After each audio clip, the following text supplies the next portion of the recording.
নমস্কার সবাইকে, আমার নতুন বন্ধু, পুরনো বন্ধু সবাইকে আমার চ্যানেলে স্বাগত। আজকে আবারও একটা নতুন রেসিপি নিয়ে চলে এসেছি, বাড়িতে বানানো ঘি।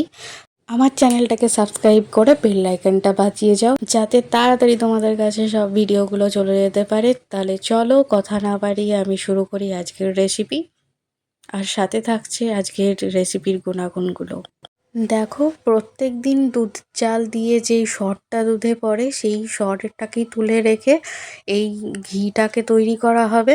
আজকে প্রায় অনেকটাই সর হয়েছিল, তো মা বলল যে আজকে চল তাহলে ঘিটাকে বানিয়ে ফেলি, আর আমাদের বন্ধুদেরকেও দেখিয়ে দিই কীভাবে ঘিটা বানাতে হয়। তো সরটাকে খুব ভালো করে একটা পাত্রে নিয়ে নিতে হবে। নিয়ে নেওয়ার পর খুব ভালো করে হাত দিয়ে চটকে চটকে মাখতে হবে, যাতে ওপরের ওই ননিটা উঠে। ওর জন্য খুব ভালো করেই মেখে নিতে হবে। এখানে দেখতে পাচ্ছ কেমন করে মাখা হচ্ছে, হাত দিয়ে খুব ভালো করে মা এটাকে মাখিয়ে নিচ্ছে। প্রায় 10-15 মিনিট ধরে এটাকে মাখাতে হবে, যাতে ননিটা খুব ভালো মতন ওঠে। আস্তে আস্তে আস্তে খুব ভালো করে এটাকে মেশাতে হচ্ছে। তারপরে এর মধ্যে দিয়ে দিতে হবে জল। ঠান্ডা জলটা আমি এর মধ্যে দিয়ে দিলাম। এবার দেখো ননিটা কি সুন্দর ভেসে উঠেছে, দেখেই বুঝতে পারছো ওপরে ওটা ননি। এটাকে রেখে দিলে মাখন হয়ে যাবে। তো এবার ননিটাকে আমি তুলে নিচ্ছি। ননিটাকে যেই পাত্রে জাল দেব সেই পাত্রে আমি তুলে নিলাম। দেখো কতটা হয়েছে। আর এই যে পাতলা সাদা ঘোলের মতন দেখছো, এইটাতে গরমের সময় যদি নুন দিয়ে একটু খাওয়া যায় তাহলে শরীরের পক্ষে ভীষণ উপকারী, শরীর ঠান্ডা থাকে। তো তোমরা এটাকে ফেলে না দিয়ে খেতেও পারো। দেখো কতটা ননি উঠেছে। এবার এটাকে আমি গ্যাসে বসিয়ে দেবো জাল দেওয়ার জন্য। গ্যাসটা ধরিয়ে দিয়েছি, এবার এটাকে ফুটতে দেব। দেখো আস্তে আস্তে ফুটতে শুরু করেছে, কতটা পুরো গলে যাবে এটা। একদম অল্প আছে আমি এটাকে প্রায় 8 থেকে 9 মিনিট মতন ফুটিয়ে নেব। আস্তে আস্তে ঘিটা তৈরি হতে থাকবে। তাই করতে করতে আজকের যে গুণাগুণ ঘিয়ের সেগুলো আমি তোমাদের সঙ্গে শেয়ার করে দিচ্ছি।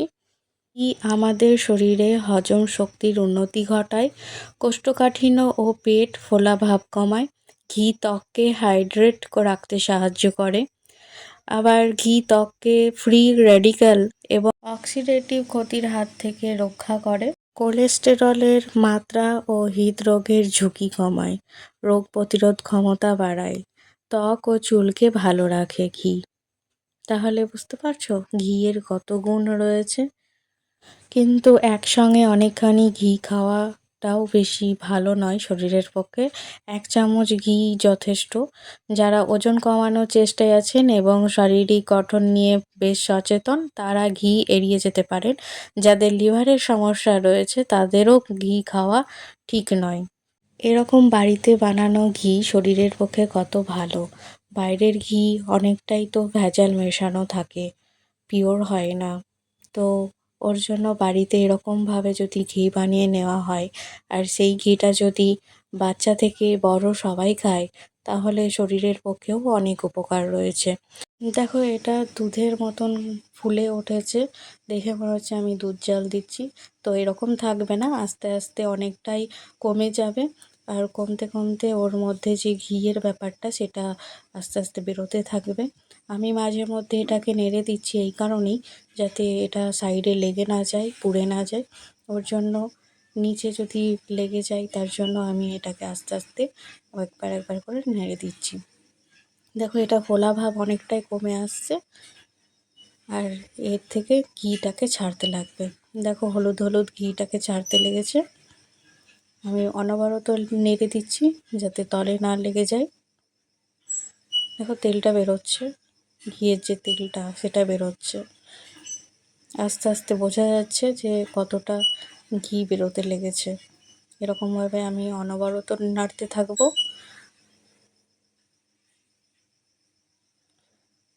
এবার দেখো কতটা ঘি বেরোতে লেগেছে, আর ঘি বেরোচ্ছে আস্তে আস্তে। আর ওপরে যে সাদা সাদাটা দেখছো, ওইটা আস্তে আস্তে পুড়ে যাবে, পুড়ে কালো মতন হয়ে যাবে। ওইগুলোও খাই, অনেকে মুড়ির সাথে খেয়ে থাকে, ভালো লাগে। তো দেখো এই দেখো কতটা ঘি বেরোচ্ছে, আস্তে আস্তে লাল হয়ে যাচ্ছে সাইডগুলো, কতটা ঘি বেরিয়েছে দেখো। নাড়তেই থাকতে হবে এখন, এইভাবে যেইভাবে দেখানো হচ্ছে এইভাবেই করবে। আমি এবার এটাকে আস্তে আস্তে হতে দেব, যাতে এটা পুরো তেলটা বেরিয়ে আসে ঘিয়ের। মাঝে মধ্যে আমি এবার এটাকে ধরে ভালো করে নাড়ছি, যাতে হিটটা বেশি পড়ছে ওর জন্য পাশে লেগে আছে, দেখো কালো কালো হয়ে যাচ্ছে। এবার এটা প্রায় হয়ে আসার মুখে, এই যে সাদা সাদা যেগুলো রয়েছে এগুলো পুরো কালো হয়ে যাবে, তখনই বোঝা যাবে ঘিটা ঠিক মতন হয়ে গেছে। রঙটাও চেঞ্জ হয়ে যাবে পুরো, দেখো কতটা কতটা ঘি বেরিয়েছে। এই দেখো এটা প্রায় হয়ে এসেছে। এবার আমি এটাকে আর একটু জাল দিয়ে নামিয়ে নেব।